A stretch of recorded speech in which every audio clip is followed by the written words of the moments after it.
మిత్రులందరికీ నాదొకటే విజ్ఞప్తి, ఒకటే ప్రార్థన. మనం ఎటు పోతున్నామో తెలుసుకోవాలంటే ఎక్కడ ప్రారంభమైనమో కూడా యాద్ చేసుకోవాల్సిన బాధ్యత మనందరి మీద ఉన్నది. పెద్దలు కేసీఆర్ గారు ఒకసారి కాదు 100ల సార్లు చెప్తా ఉంటారు. తాను స్వయంగా పాటలు కూడా రాసిండు.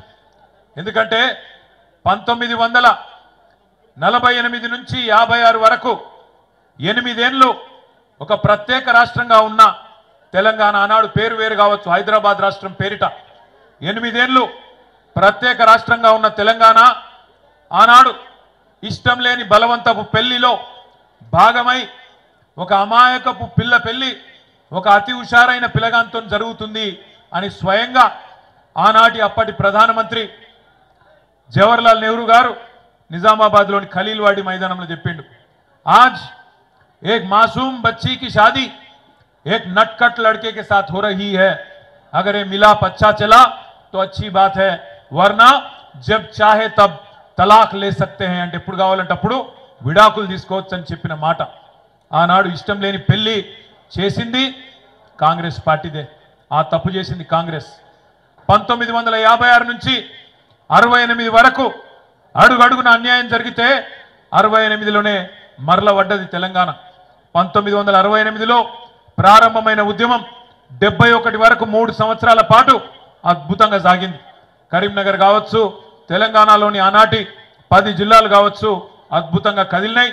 తెలంగాణ పౌరుషాన్ని చాటుతూ 1971 పార్లమెంట్ ఎన్నికల్లో భారతదేశం మొత్తం కాంగ్రెస్ గెలిస్తే ఒక్క తెలంగాణలో మాత్రం 14 పార్లమెంట్ సీట్లలో 11 పార్లమెంట్ సీట్లు ఆనాడు తెలంగాణ ప్రజా సమితి గెలిచి తన గుండెను చీల్చి ఆత్మను ఆవిష్కరించి భారతదేశం మొత్తానికి వినబడేలాగా చెప్పిండ్రు తెలంగాణ ప్రజలు ఆనాడే.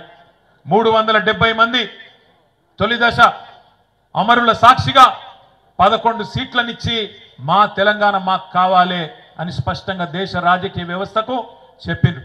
కానీ కర్కశంగా ఇష్టం లేని పెళ్లి చేసిన మొదటి దశ ఉద్యమంలో 370 మందిని కాల్చి చంపిన 11 మందిని ఆనాడు ఎంపీలను తెలంగాణ ప్రజలు గెలిపించిన వాళ్ళని తీసుకుపోయి మళ్ళొక్కసారి తెలంగాణ ప్రజల ఆకాంక్షను బేఖాతరు చేసింది కాంగ్రెస్ పార్టీ. 71 నుంచి 2001 దాకా 30 ఏళ్ల పాటు పెద్దలు, బుద్ధిజీవులు, ప్రొఫెసర్ జయశంకర్ లాంటి పెద్ద మనుషులు, ఆచార్య కొత్తపల్లి జయశంకర్ గారు లాంటి పెద్దలు, విద్యాసాగర్ రావు గారు లాంటి నిపుణులు, అదేవిధంగా ఇంకా కవులు, కళాకారులు, విద్యావంతులు, టీచర్లు కావచ్చు, ఉద్యోగులు కావచ్చు, వాళ్ళు కాపాడుకున్నారు. ఎప్పుడన్నా ఎవరన్నా రాకపోతారా, మళ్ళొక్కసారి తెలంగాణ ఉద్యమం రగలకపోతుందా అని చెప్పి ఎదురు చూస్తున్నప్పుడు కలిసి వచ్చే కాలానికి నడిసొచ్చే కొడుకు అన్నట్టు అప్పుడు వచ్చిండు మన నాయకుడు గులాబీ జెండా ఎగరవేస్తూ కేసీఆర్ గారు.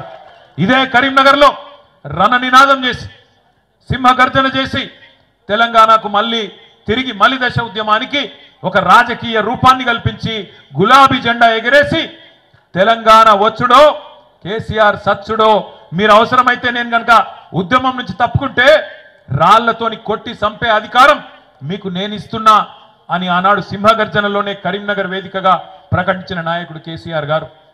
పదవీ త్యాగంతో పార్టీని ప్రారంభించి ప్రాణ త్యాగానికి సిద్ధపడి రాష్ట్రాన్ని సాధించిన మహానాయకుడు తెలంగాణలో కేసీఆర్ గారు మాత్రమే అనే మాట ఒకసారి నేను మీకు గుర్తు చేస్తాను.